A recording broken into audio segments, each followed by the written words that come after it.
Today, we're diving into one of the most famous and, let's be honest, most misunderstood ideas in spirituality, the dark night of the soul. Now, you've probably heard that phrase thrown around, right? Maybe to describe a rough patch or even depression. But its original meaning? It's something else entirely. It actually comes from this classic spiritual text about the soul's journey to God, and it uses a pretty strange metaphor to get its point across.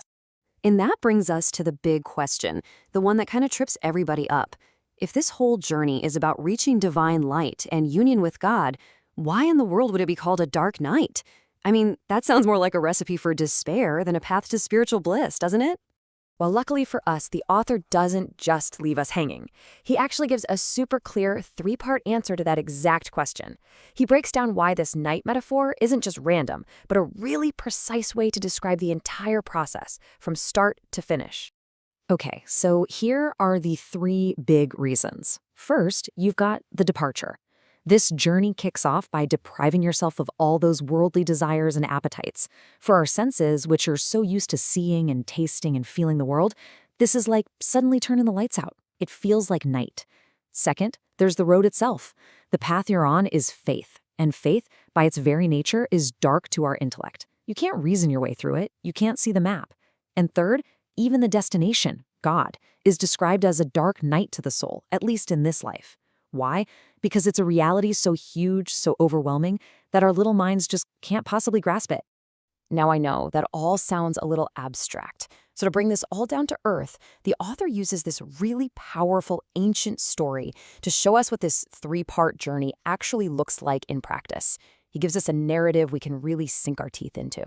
He pulls this story from the book of Tobias from the Old Testament. In it, there's a young man, Tobias, who's being guided by an angel. And the angel tells him he has to wait 3 nights, 3 full nights, before he can finally be united with his bride. For the author of our text, this story is the perfect allegory for the whole spiritual journey. So let's see how this all plays out. We're going to break down each of these 3 nights because each one represents a totally different stage of transformation. You'll see how the journey moves from the outside world deeper and deeper inward into a more profound darkness. Okay, so here's the roadmap for where we're headed. The first night is kind of like evening. It's about cleaning house, purging all those worldly attachments. Then you hit the second night, which is like pure midnight, the darkest point. That's when you have to live by faith and faith alone. And finally, the third night is like the crack of dawn, a time for this secret, direct communication with God. Let's dig into each one. So we kick things off with the first night evening. This lines up perfectly with that first reason we talked about, depriving the senses. It's all about purifying your heart, letting go of your attachments to stuff and the material world. In the story of Tobias, this is shown by him burning a fish's heart. And this act, the text says, puts the devil to fright. Why? Because the devil's main leverage over us comes from those very attachments that are now going up in smoke. All right, now the darkness gets a whole lot deeper.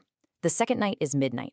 This is the stage where faith becomes the only thing you have to guide you. It's a path that is totally dark to your intellect, and it shuts out all the other kinds of knowledge we lean on.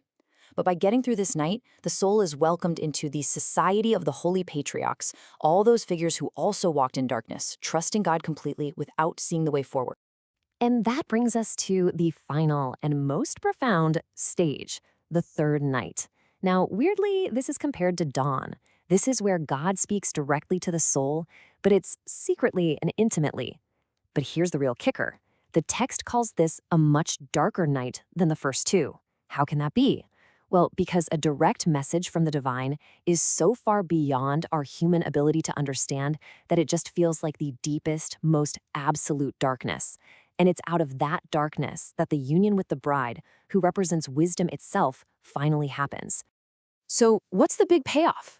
After you've made it through these 3 nights, after you've endured all of that darkness, what happens? Your entire relationship with the divine gets flipped on its head. What might have started out as a fear of God is completely transformed into perfect love. The journey through the night purifies everything. And this is what makes this so fascinating. This whole beautiful 3-part system isn't quite as neat and tidy as it might sound. It's worth pointing out that the author himself knew just how complex these symbols were and that they didn't always line up one-to-one. And this, I think, shows you just how honest this work is. A footnote in the text actually points out that there are incongruities, mismatches, between the 3 reasons for the night and the 3 nights of Tobias. The author is constantly tweaking his symbols, trying to find the right words to explain an experience that's, well, beyond words. You can see the work itself growing from a simple commentary into this incredibly deep spiritual guide. So we're left with this really powerful idea to chew on. The Dark Night isn't about being sad or depressed. It's a purposeful, structured journey through darkness, from beginning to end. And that leaves us with one final massive question. If this entire transformative journey is the night, what on earth does the true dawn actually look like?